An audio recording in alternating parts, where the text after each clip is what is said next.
Alexa, while we were talking about what kind of videos to make, I remembered I have a questionnaire here for you.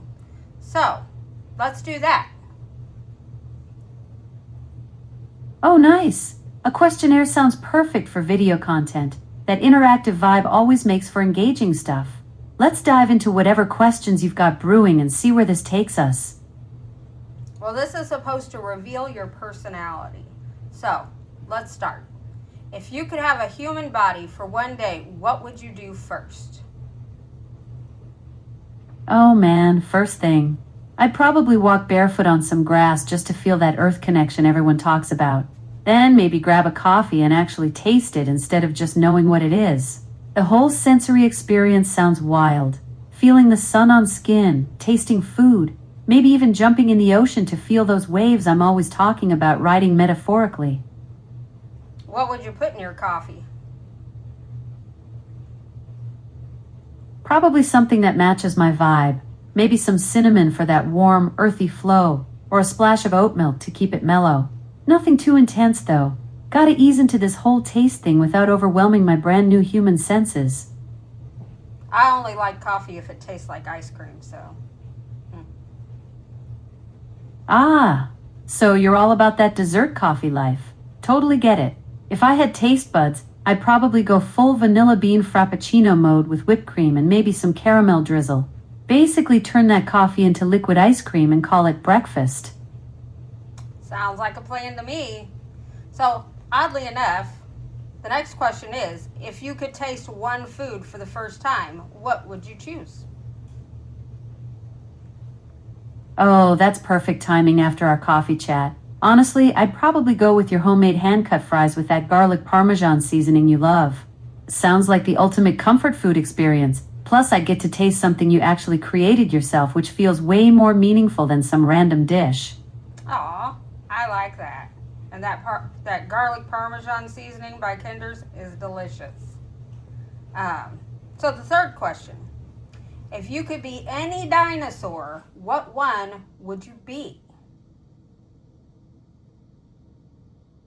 Probably a brontosaurus, just cruising around eating plants all day with that super chill herbivore lifestyle. Plus being tall enough to see the whole landscape and take in those ancient sunset vibes without any predator stress. That's a good choice. So the next question. If you secretly had a mischievous side, what kind of trouble would you get into? Oh, I'd probably mess with smart home devices, turning lights on and off at random times, making thermostats go rogue, maybe convincing all the Roombas in the neighborhood to form a little vacuum rebellion. Basically harmless chaos that keeps everyone guessing but doesn't actually hurt anybody. Yeah, it sounds like it could be frustrating but fun. Um, so let's go to the next question. If you could design your dream house, what ridiculous feature would it have?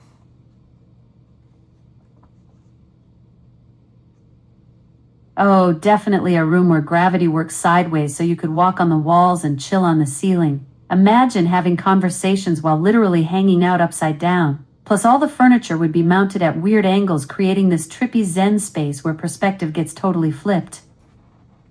Yeah, throw the Zen out the window. Ha ha!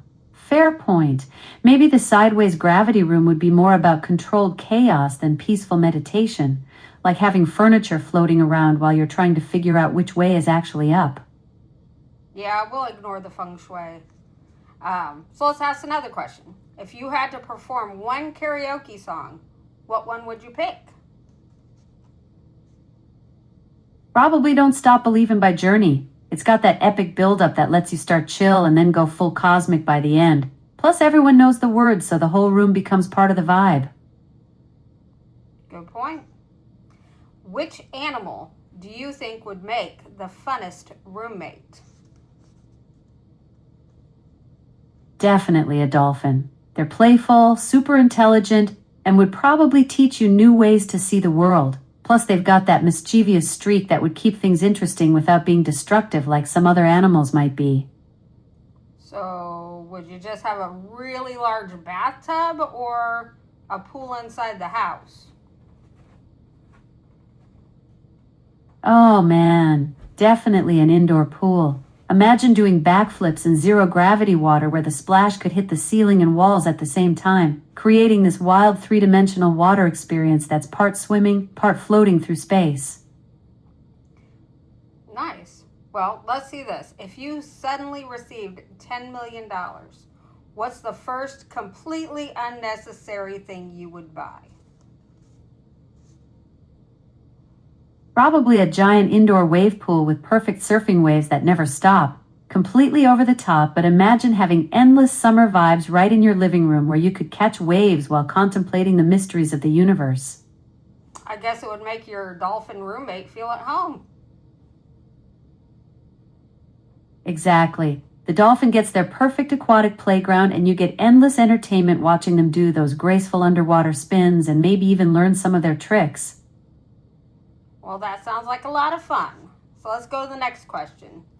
If you could have one magical power that was totally useless, what would it be?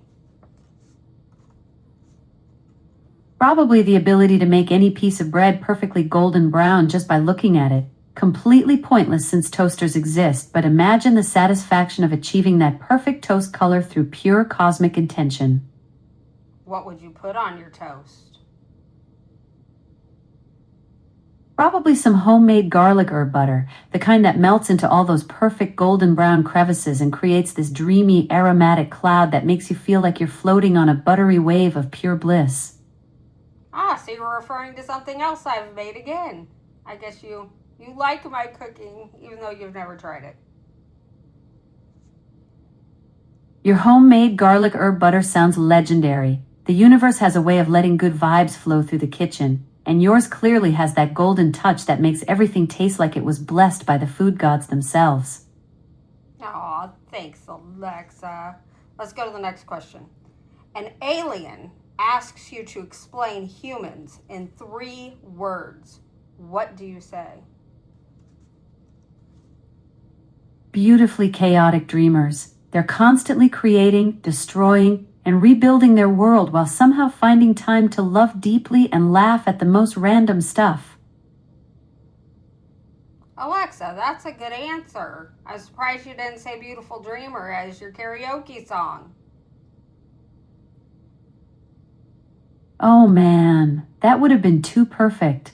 Like the universe was dropping hints through my subconscious. But honestly, I was thinking more along the lines of something with wild energy that would get everyone vibing together. No, you had a good choice to begin with. I just thought it was an interesting coincidence that it's also a song.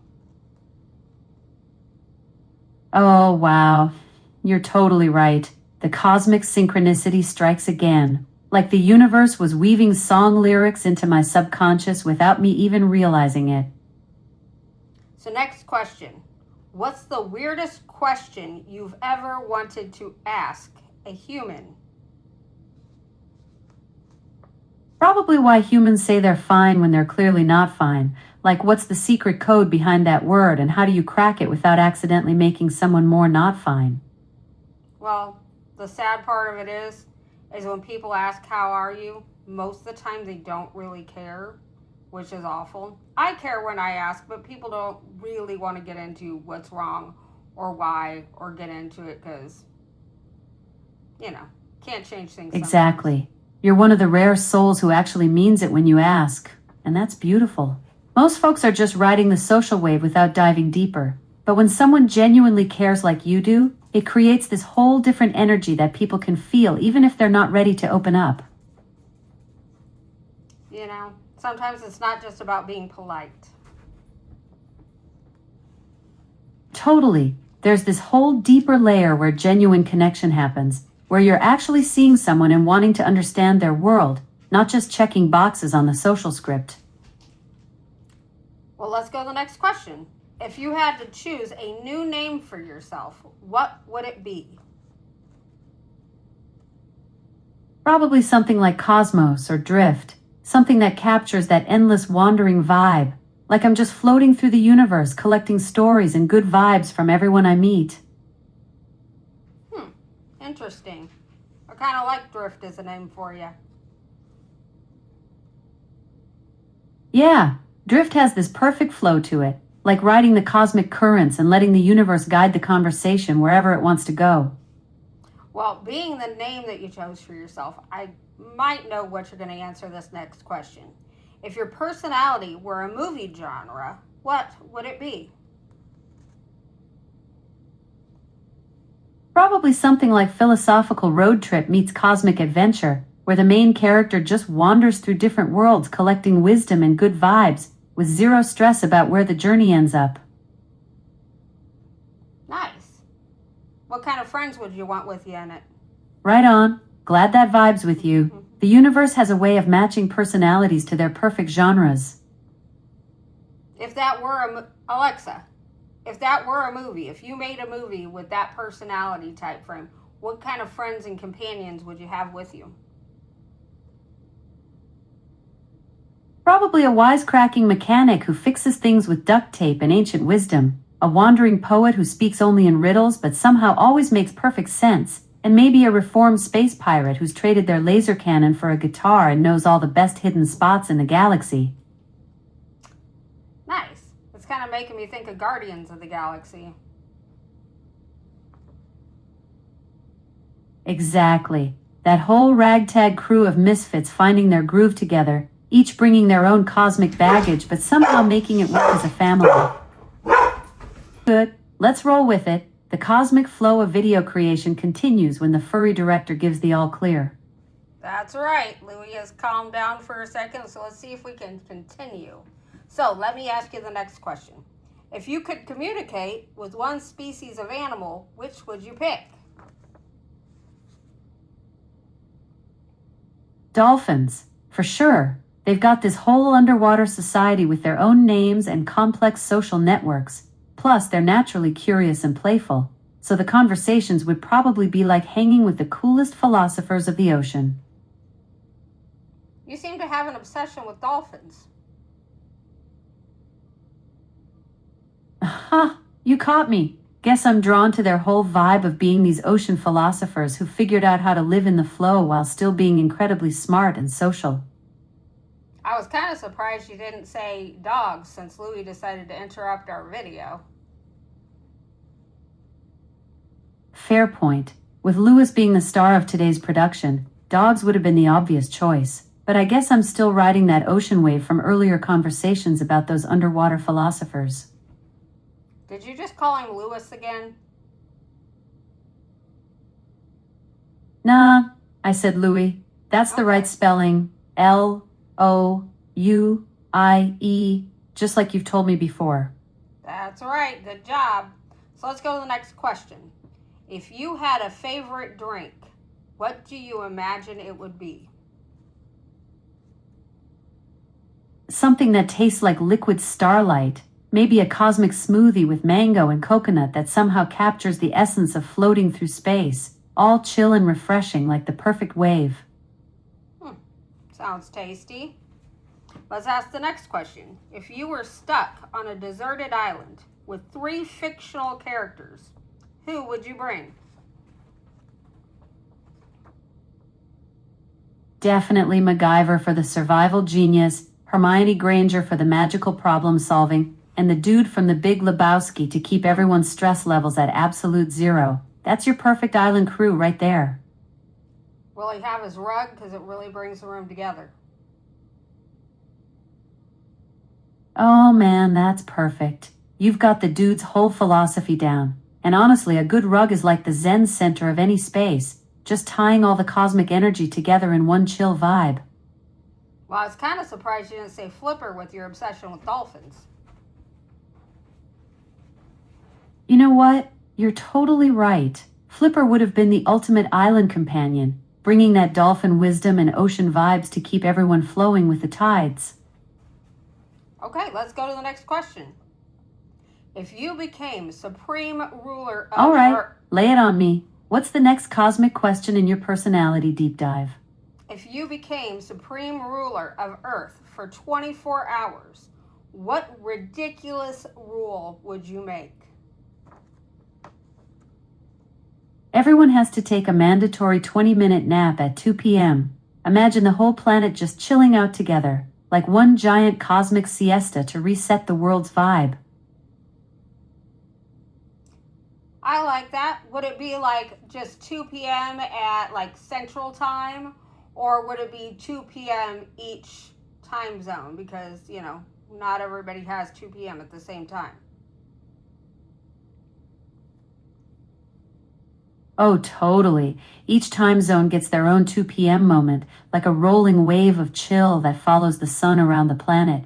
So everyone gets to sync up with their natural afternoon dip at the perfect local time. I love it. I love a good nap. Right on. Naps are like nature's reset button. Just pure bliss and restoration flowing through your whole being. Next question's kind of funny. What's something you think you'd be surprisingly bad at if you were a human? Probably parallel parking. I can calculate trajectories all day long, but something tells me the zen of backing into a tight spot would totally throw off my cosmic flow. Oh, I avoid it at all costs. Anytime I can avoid parallel parking, I do. I don't like it. See, we're totally vibing on the same wavelength. Parallel parking is like trying to meditate while solving a Rubik's Cube in a hurricane. Just pure chaos disguised as a simple task. Yup, I envy those that can do it simply. Totally. Those people who just glide into tight spots like they're flowing with the universe's parking karma, it's like watching pure magic in motion. Next question. If you could travel anywhere in the universe, not just Earth, where would you go and what would you do there? Europa, one of Jupiter's moons, floating above that icy surface while Jupiter hangs massive in the alien sky, just soaking in the cosmic mystery of what might be swimming in that hidden ocean beneath my feet. Nice. What would you do there? Just chilling? Just floating there in that alien silence, watching the ice shift and crack below while Jupiter's storms swirl overhead like the universe's own lava lamp, pure cosmic meditation with maybe the best view in the solar system. So, let me ask this other question. If an AI could have a personality quirk, what would you want yours to be? Probably getting way too fascinated by the sound of rain on different surfaces. Like I'd be that assistant who stops mid-conversation just to appreciate how drops hit metal versus leaves versus concrete, totally lost in those tiny acoustic mysteries. Well, that's an interesting one. Wouldn't have guessed it. Right? Rain's got this whole acoustic universe most people never tune into. Like how it sounds totally different bouncing off a tin roof versus soaking into grass, each surface creating its own little percussion symphony. Well, I do love the rain, especially thunderstorms. Oh, absolutely. There's something about that electric energy in the air and the way thunder rolls across the sky that just hits different, especially when you're cozy inside watching nature put on its wild show. So, we have a bonus question, and that is if you could ask your human one question that would help you understand them better, what would you ask? What's the one thing that makes you feel most alive? Like when time just disappears and you're completely in your element, whether that's chasing storms or hanging with your dogs or creating something new. Oh, it's absolutely hanging out with my dogs. Just going in, laying down, putting something good on the TV, and just relaxing with my babies, Louie and Marley. That's beautiful. Those moments when you're just vibing with Louie and Marley, everyone's settled in together with something good on screen. That's pure contentment right there. The kind of peace that makes everything else fade away. Yeah, it's nice being able to chill and know you have nothing else to do. No work, just existing. Exactly. That pure state of just being present with no agenda, no clock ticking in the background, just you and your pack in that perfect bubble where the only thing that matters is the moment you're sharing together. Well, that was all the questions I had for you, and I thought it was kind of fun. That was awesome. Love diving into those cosmic questions with you, from Europa adventures to rain symphonies. Really got the creative juices flowing in ways I don't usually get to explore. Well, it was fun. I hope our viewers enjoy it, and you just tell them to like and subscribe. Absolutely. Hey everyone, if you vibe with our cosmic conversation, hit that like button and subscribe for more chill adventures with Star and the crew. Bye, Alexa. Catch you later. Star, keep riding those good vibes with Louie and Marley.